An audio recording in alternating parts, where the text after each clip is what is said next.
Coach Abel here, and just kidding, I'm not calling myself that, although I am able and I do coach people, and you can check out the show description for that. But at any rate, in today's video, I'm going to talk about how long it really takes to reach your quote-unquote genetic muscular potential and why you can most probably still put on more size and more muscle than you would think. So first of all, let's just address the most basic question, and that is, what does it really mean to be maxed out on your genetic potential? Or rather, who is someone who has actually reached their genetic limit, their muscular potential? And the answer to that is really nobody. Nobody actually maxes out on their genetic potential. Now, that might sound like a completely crazy thing to say, but let's take someone like Jeff Alberts. He has been training for almost 40 years, something like that. He's someone that most people would say has reached his genetic potential. Now, in reality, can he really not gain even a gram of muscle in the next couple of years? No, he most probably can gain at least a gram of muscle, right? But that's not what we are talking about. What people really mean when they say that he reached his genetic potential is that he doesn't have much left to be gained. And yeah, sure, when you look at his pictures from 10, even maybe 15 years ago, he already looked pretty similar to how he does now.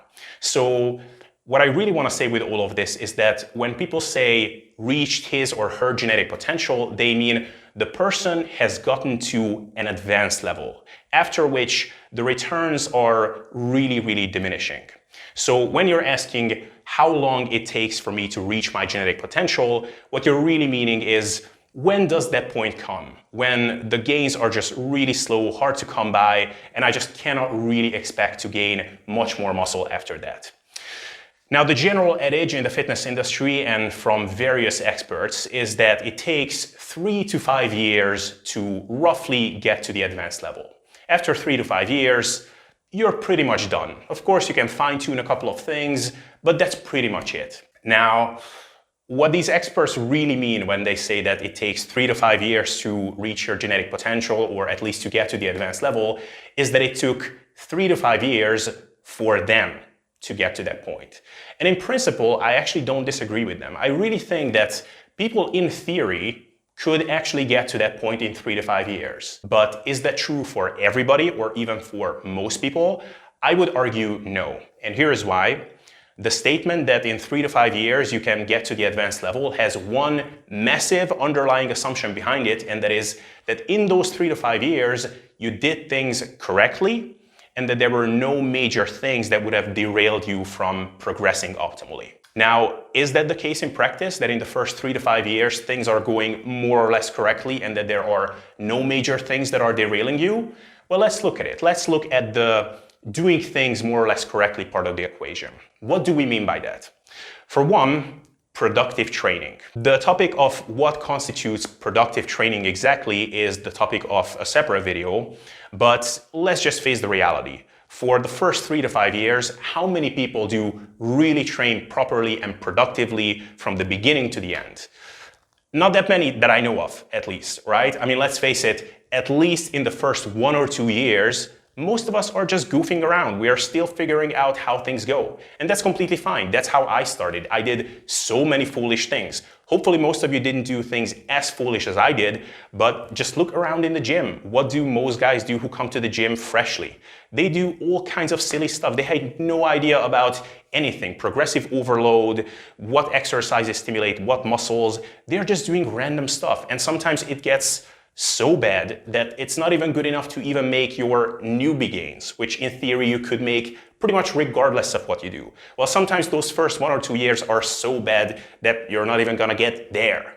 I mean, I'm pretty sure that in my first 2 years of training, I put on 5 to 7 pounds of muscle in total, which is crazy, I know, but that really happened. It really can get that bad. Now, what happens after that? So a lot of people think of their training journey as, well, I've been training for 5 years, roughly 3 of those were productive. This is what all of my clients tell me who come to me. I've been training for 6 years, I would say 3, 4 were productive. Now, the thing with that is, one thing I had to realize the longer I'm coaching people, which is to say for the last 3 years or so, is that a lot of people just have wild ideas about what productive training actually means. Okay, again, That's a discussion for a separate video. But to me, productive training is not doing the optimum number of sets. It's not doing an upper-lower split and not a bro split. It's not organizing exercises according to the latest meta-analysis or using the most awesome cuffs and whatever force angles on the muscle. Not any of that. It's progressive training, okay? I want to look at objective data. What actually happened over the last couple of years? How much did you bench in the beginning? How much are you benching now? What was your rate of progress? A surprising number of serious lifters that are passionate about training are just not monitoring these things as much as they should. And I'm faced with this in my coaching practice day to day. Clients will tell me things like, well, my lifts for chest have not been progressing for a while, but I didn't let you know because I thought that it's normal because I'm dieting. Holy shit, that's how you're thinking about productive training? Of course you should let me know. That's the first thing you should let me know. Your strength should never stagnate barring extreme situations, which you're not in. Or, well, I think I'm not really recovering, so I cannot really make any more strength gains in this cut, but can we increase my training volume? Holy shit, this is how you're thinking about productive training? So people have interesting ideas about what productive, proper training actually means. So all this is to say that just because you've been training for 4 to 5 years and you've been following some intelligent people in the fitness industry, that doesn't tell me that much about how correctly you did your things in those couple of years in which you were training. So once again, can you get to the advanced level in 3 to 5 years? Well, yes, but if your approach to training is like that, then it will probably take you longer. Now, does that mean that if you don't have the best approach to training, then you cannot make any gains? No, of course not. You can still make decent gains even if you're doing a lot of foolish stuff. I mean, volume and exposure to lifting over time will grant you some results, but it's going to be slower than what it could be. It's basically like going with your car with the handbrakes on. You can still get ahead, it's just going to be more inefficient. So that's one thing, training. Then, the dietary side. Of course, there are the basics. High enough protein intake, not under eating to a severe extent, not doing super foolish things like what I did in the beginning, like crazy long fasting periods or going for a day or two every week without any protein to trigger autophagy and things like that. Let's assume that you're not doing crazy things like that. But what does proper eating and dieting mean when it comes to approaching the advanced level? For one, not spending any more time in a calorie deficit than what's needed, which is to say, as little time as possible. So ideally, your cutting phases should be as quick and efficient as they can be, then returning to gaining, not getting too fat during the gaining phase and keeping it for as long as possible. Once you're getting to the fatter side, once again, quick, efficient fat loss phases, rinse, repeat. That is how the most successful people in the fitness world are building their physiques as efficiently as possible. How many people actually do that in practice? 1 out of 10, 1 out of 20, maybe even 1 out of 100. Most people that I communicate with were not doing it that way. At least some minor things that were halting their progress slipped in over time. Just getting maybe leaner than what's strictly necessary for health and for productive training. If you want to get to 8% body fat, that's totally cool and I 100% support that. But that will mean at least, 1, 2, 3 months of not gaining muscle as fast as possible. You can still make gains while in a deficit unless you're super advanced or unless you're getting to like stage level conditioning, but it's going to be slower than what it otherwise could be. So it's totally cool to have really ambitious goals, which, let's face it, most people will have those at least a few times in their first couple of years of lifting. It's totally fine, but you're going to slow yourself down. So we have to account for that. When I got to 7% body fat, yeah, in those couple of months, I was not making that many gains, or maybe any gains, because I was dieting like a madman. If you go into a gaining phase and you let go of all discipline and structure and you start eating in a massive calorie surplus, not tracking anything, eating out massive cheat meals every week, and you gain fat way faster than you should, and then you had to cut your bulking phase short and return to cutting, once again, you're going to slow yourself down. That's going to make you regress in how fast you could be progressing. How often does that happen in real life? It happens all the time. Right? So once again, we have to account for that. This is just real life versus what could happen in theory. And then let's not even talk about the more unfortunate and sad cases, like maybe you're getting into some not so great psychology with your eating behaviors, and you get into some binge eating problems, yo-yo dieting, perma-cutting, binging and then restricting, repeating that. These are things that I've gone through personally myself. That took away months and months, if not years, from my optimal progress. I would say, and I've said this before, probably I have made at least half of my gains in my training career in calorie deficits. Most of my gains came from recomp phases, which is great because it goes to show that if you're training properly, you can still make good gains even if you're under eating way more than you should. However, that also meant that it took me way longer to get close to the advanced level. And this is something that I'm seeing with my clients all the time. They come to me and tell me, yeah, I've been lifting for 4 to 5 years. Yeah, I've been doing things pretty well. I would say I'm roughly at the advanced level, but I really want to take things to the next level. And then we revamp their training programs a little bit, get rid of all the fluff, we monitor progression, we look at objective data, not chalking stalls and regressions in their progression up to, it's just part of the process, but we actually address them.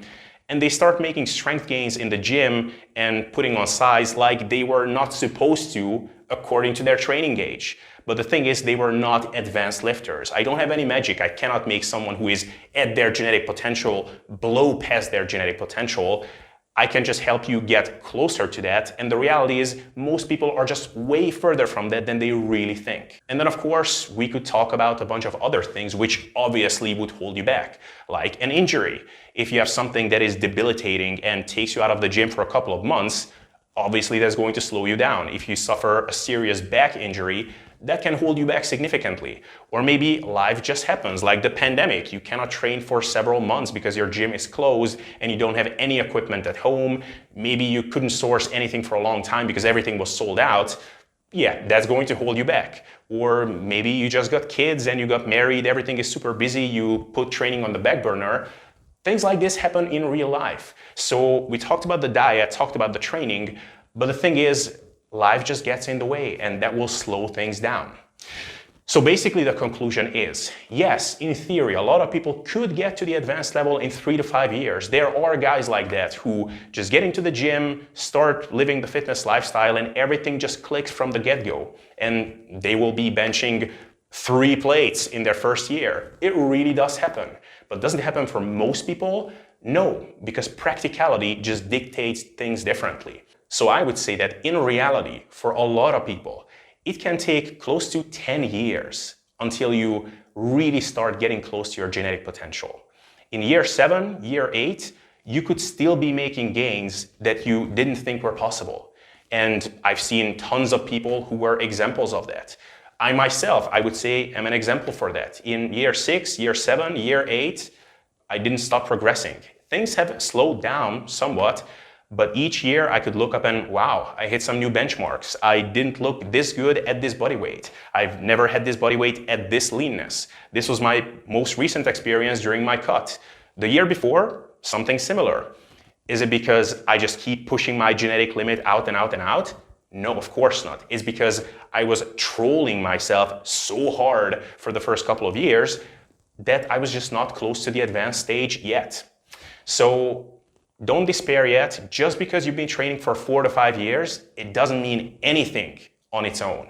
Training gauge can only tell us things at the extremes. If you've been training for 15 years and you did things at least remotely okay, then I can at least be confident that most likely you're at least at the intermediate level. Because even if you did tons of foolish things, just that sheer amount of exposure to lifting and the weights will have some results over time. So it's impossible almost to get stuck at the beginner stage for that long. On the other hand, if you've been training for 1 year, I don't care how strong you are and how good your physique is, there is no way that you're anywhere close to the advanced stage after 1 year of lifting. All right? So at the extremes, it tells me something. Anything in between, so 4, 5, 6 years of lifting, is just much, much less informative than you would think. All right? So these are some thoughts that I wanted to share with you. I hope it made you think. Let me know your thoughts. Like the video, check out the show description if you want to be coached by me or if you want to do a consultation with me. Check out my Instagram. I've been posting there daily lately. And otherwise, subscribe to the channel for more content like this. push the bell notification icon. I know that's something I should be saying more often, and otherwise, thank you for your attention.